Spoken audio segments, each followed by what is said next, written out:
Advocate Mehul બોગરાની મુશ્કેલી વધી. મેહુલ બોગરા વિરુદ્ધ થયેલ ફરિયાદ રદ કરવા પિટિશન કરવામાં આવી હતી, તે રદ કરી.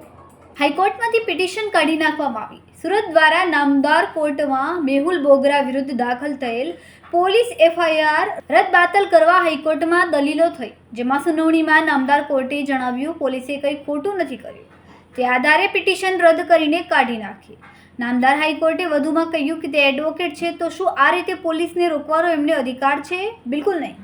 નામદાર કોર્ટે જજ નિર્ઝર દેસાઈએ કહ્યું, મેં અવારનવાર સમાચાર અને સોશિયલ મીડિયામાં જોયું છે કે પોતાની પ્રસિદ્ધિ માટે માત્ર પોલીસને ટાર્ગેટ કરે છે. કેમેરામેન સેનેલ વિરાણી સાથે વિશાલ છેઠા, માનવ પ્રભા ન્યૂઝ, સુરત.